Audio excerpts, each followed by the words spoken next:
घने जंगल के बीचों बीच एक विशालकाय बरगद का पेड़ खड़ा था। इस पेड़ की शाखाओं पर दिन भर कई प्रकार के पक्षियों का चहचहाना सुनाई देता था। जंगल के तमाम पक्षी इस बरगद पर विश्राम करने आते थे और कुछ ने तो इसे अपना स्थायी निवास बना लिया था। बरगद की छांव में रहते हुए वे अपार सुख का अनुभव करते थे।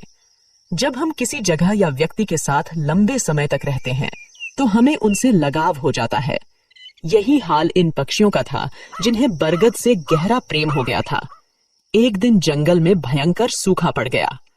कई वर्षों से बारिश नहीं हुई थी और पेड़ पौधे सूखने लगे। बरगद भी पानी के अभाव में सूखने लगा और पक्षियों ने धीरे धीरे उसे छोड़ना शुरू कर दिया। अंततः जब बरगद पूरी तरह सूख गया और उसकी शाखाएं टूटकर गिरने लगीं, तो वहां रहने वाले सभी पक्षी दूसरे स्थानों पर चले गए। केवल एक बूढ़ा गिद्ध ही वहां रह गया। उसने देखा कि उसके सभी साथी पक्षी पेड़ छोड़कर चले गए हैं। कुछ पक्षियों ने उससे भी चलने को कहा, लेकिन उसने इनकार कर दिया। बूढ़े गिद्ध ने सोचा, मेरा जन्म इसी पेड़ पर हुआ है, मैं इसी पर बड़ा हुआ हूं। इस पेड़ ने मुझे जीवन के सारे सुख दिए हैं। आज जब यह पेड़ संकट में है तो मैं इसे छोड़कर कैसे जा सकता हूं? यह पेड़ मेरे लिए माता पिता जैसा है। मैं इस पेड़ को छोड़कर नहीं जाऊंगा, चाहे कुछ भी हो जाए। जो लोग अपने माता पिता को बुढ़ापे में छोड़ देते हैं वे बड़े स्वार्थी होते हैं। गिद्ध ने निश्चय किया कि वह मरते दम तक इस पेड़ का साथ नहीं छोड़ेगा। समय बीतता गया और पेड़ दीमक से ग्रसित होकर और भी कमजोर हो गया, लेकिन गिद्ध फिर भी उसे नहीं छोड़ा। वह दिन में अपना भोजन ढूंढने के बाद शाम को उसी सूखे हुए पेड़ पर लौट आता था। कई दिन इसी तरह बीत गए। जो पक्षी पेड़ को छोड़कर चले गए थे, उन्होंने सोचा, गिद्ध काका अभी भी उस सूखे पेड़ पर रह रहे हैं। वे सब उसे समझाने के लिए वापस आए और उससे बोले, गिद्ध काका, यह पेड़ अब मर चुका है। इसे छोड़कर किसी सुरक्षित जगह पर चलिए। यह पेड़ कभी भी गिर सकता है और आपकी जान भी जा सकती है। लेकिन गिद्ध ने कहा, भाइयों, यह पेड़ मेरे माता पिता के समान है। मैं इसी पर बड़ा हुआ हूं और इस पेड़ ने मुझे जीवन के सारे सुख दिए हैं। मैं इसे इस कठिन समय में नहीं छोड़ सकता। यह मेरी सबसे बड़ी खुदगर्जी होगी। गिद्ध की बातें सुनकर पक्षी निराश हो गए और लौट गए। वे इंद्र के पास गए और सारी बात बताई। इंद्र ने पक्षियों की बात सुनकर गिद्ध को समझाने का निर्णय लिया। इंद्र ने गिद्ध से कहा, हे गिद्धराज, यह पेड़ अब बहुत कमजोर हो चुका है। इसकी शाखाएं गिर चुकी हैं और इस पर एक भी हरा पत्ता नहीं बचा है। अगर यह पेड़ गिर गया तो आपकी जान भी जा सकती है। इसलिए इसे छोड़कर किसी सुरक्षित जगह पर चले जाइए। हे भगवान, जब मेरा जन्म हुआ था मेरे माता पिता मुझे इसी पेड़ पर छोड़ गए थे। मैं इस पेड़ पर बड़ा हुआ हूं और इसी पर रहते रहते बूढ़ा हो गया हूं। आज जब यह पेड़ संकट में है तो मैं इसे छोड़कर कैसे जा सकता हूं? मैं मरते दम तक इस पेड़ का साथ नहीं छोड़ूंगा। इंद्र गिद्ध की निष्ठा देखकर प्रसन्न हो गए और बोले, मैं तुम्हें वरदान देना चाहता हूँ। बताओ तुम्हें क्या चाहिए? हे भगवान, मुझे वरदान नहीं चाहिए। इस पेड़ को वरदान दीजिए ताकि यह फिर से हरा भरा हो जाए और इसकी आयु बढ़ जाए। इससे हजारों पक्षियों का भला होगा। इंद्र ने गिद्ध की बात मान ली और पेड़ को फिर से हरा भरा बना दिया। पूरे जंगल में बारिश हो गई और जंगल के सभी पेड़ पौधे फिर से हरे भरे हो गए। जो जीव जंतु जंगल छोड़कर चले गए थे वे फिर से लौट आए। सभी पक्षी बरगद पर आकर चहचहाने लगे और गिद्ध काका की सेवा करने लगे। इस प्रकार गिद्ध ने अपने जीवन के आखिरी दिन सुखपूर्वक बिताए। हमें भी इस कहानी से यह सीख मिलती है कि हमें अपने अपनों का बुरे वक्त में कभी साथ नहीं छोड़ना चाहिए, विशेषकर अपने माता पिता का।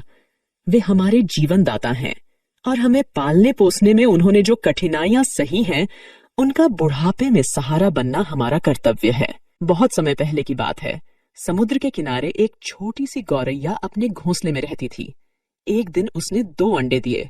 सुबह होते ही उसने सोचा, मैं जल्दी से दाना चुगने जाती हूँ, तब तक मेरे अंडे यहाँ सुरक्षित रहेंगे। किसी को नहीं पता कि मैंने 2 अंडे दिए हैं। गौरैया दाना चुगने चली गई। उसे दाना चुगने में शाम हो गई, लेकिन जब वह वापस आई तो उसने देखा, अरे मेरे अंडे कहाँ गए? यहाँ तो कोई भी नहीं है।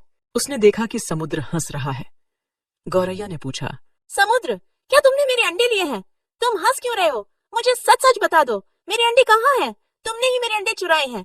मेरे अंडे वापस करो।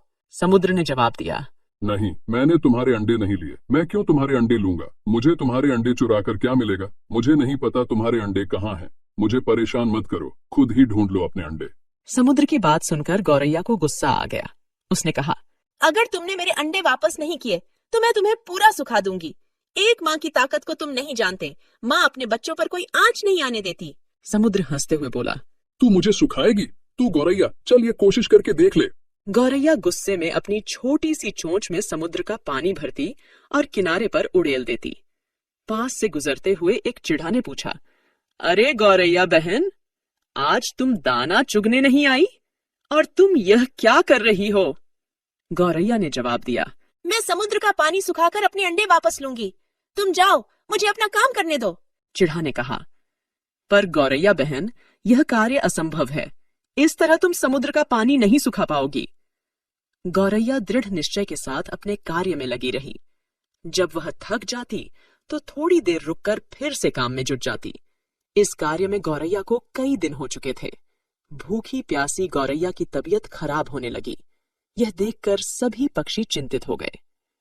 यह गौरैया अगर इसी तरह भूखी प्यासी इस कार्य में लगी रही तो अनर्थ हो जाएगा। हमें गरुण देव के पास चलकर सहायता मांगनी चाहिए। सभी पक्षी मिलकर गरुण देव के पास गए। गरुण देव ने पूछा, क्या बात है, सब ठीक तो है? आज सभी पक्षी एक साथ मेरे पास आए हैं। पक्षियों ने बताया, गरुण देव, एक छोटी गौरैया अपनी जिद पर अड़ी है और इतने विशाल समुद्र का पानी सुखाने का प्रयास कर रही है। इसी वजह से उसका स्वास्थ्य भी गिर रहा है। कृपया उसकी मदद कीजिए। गरुण देव समुद्र तट पर गौरैया के पास गए और बोले, गौरैया, मेरी चोंच थोड़ी बड़ी है। क्या इस कार्य में मैं तुम्हारी कुछ सहायता करूं? नहीं गरुण देव, आप मेरी वजह से परेशान मत होइए। ये मेरी लड़ाई है, मैं इसे खुद लड़ूंगी। मुझे कोई मदद नहीं चाहिए। गरुण देव ने सोचा, बच्चों की वजह से यह चिड़िया किसी की नहीं सुनेगी। इसके लिए अंडों को ढूंढने से ज्यादा महत्वपूर्ण कोई कार्य नहीं है। मुझे भगवान श्री हरि के पास जाना होगा और उनसे विनती करनी होगी। गरुण देव भगवान विष्णु के पास गए और प्रार्थना की, हे नारायण, आपकी जय हो। कृपया हमारी सहायता कीजिए। एक नन्ही गौरैया समुद्र का पानी सुखाने की ठान बैठी है, जो कि संभव नहीं है। उसका स्वास्थ्य भी गिर रहा है। पक्षीराज गरुण, मैं इस गौरैया के दृढ़ निश्चय से बहुत प्रसन्न हूँ। हे समुद्र देव, आप पीछे हट जाइए और गौरैया को उसके अंडे लेने दीजिए। आज एक माँ अपने बच्चों की रक्षा के लिए कोई भी जोखिम उठाने के लिए तैयार है, इसलिए मैं गौरैया के साथ हूँ। आपको पीछे हटना होगा और गौरैया के अंडे उसे लौटाने होंगे। समुद्र ने भगवान विष्णु की आज्ञा मानी और पीछे हट गया। गौरैया ने खुशी खुशी अपने अंडे निकाल लिए। समुद्र ने कहा, गौरैया, मुझे माफ कर दो, आज तुम्हारा विश्वास जीत गया। गौरैया ने गर्व से कहा, मैंने कर दिखाया, मेरे अंडे मुझे वापस मिल गए। नारद, तुम तो हमेशा भ्रमण करते रहते हो। कोई ऐसी घटना बताओ जिससे तुम चौंक गए हो। प्रभु, मैं अभी अभी जंगल से आ रहा हूँ। वहां मैंने एक अद्भुत घटना देखी। एक गाय दलदल में फंसी हुई थी और उसे बचाने वाला कोई नहीं था। तभी वहां से एक चोर गुजरा। उसने गाय को फंसा हुआ देखा, लेकिन रुका नहीं। उल्टे उसने गाय पर पैर रखकर दलदल पार किया और आगे बढ़ गया। कुछ दूर जाकर उसे एक सोने का सिक्का मिल गया। भगवान विष्णु मुस्कुराते हुए पूछे, फिर क्या हुआ नारद? थोड़ी देर बाद वहां से एक वृद्ध साधु भी गुजरा। उसने गाय को बचाने की पूरी कोशिश की। पूरे शरीर का जोर लगाने के बाद उसने गाय को बचा लिया, लेकिन जैसे ही वो आगे बढ़ा, एक गड्ढे में गिर गया और उसे चोट लग गई।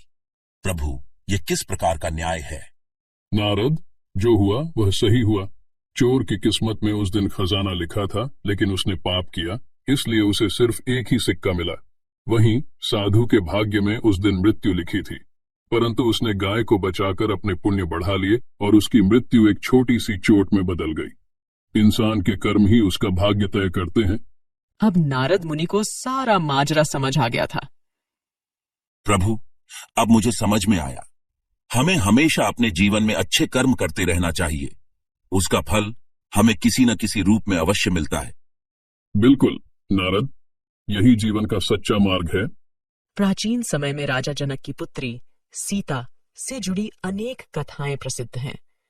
एक ऐसी ही कथा है जिसमें एक तोते ने माता सीता को श्री राम से वियोग का श्राप दिया, जिसके कारण गर्भावस्था के दौरान माता सीता को श्री राम से दूर रहना पड़ा।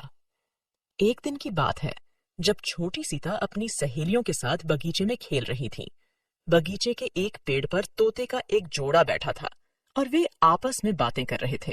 इस युग में राम नामक एक प्रतापी राजा होंगे और उनकी अद्वितीय पत्नी सीता होंगी। श्री राम सभी राजाओं को अपने अधीन कर लेंगे और देवी सीता के साथ 11,000 वर्षों तक राज करेंगे। धन्य है श्री राम और धन्य है सीता। ये सुनकर सीता का ध्यान उस ओर गया।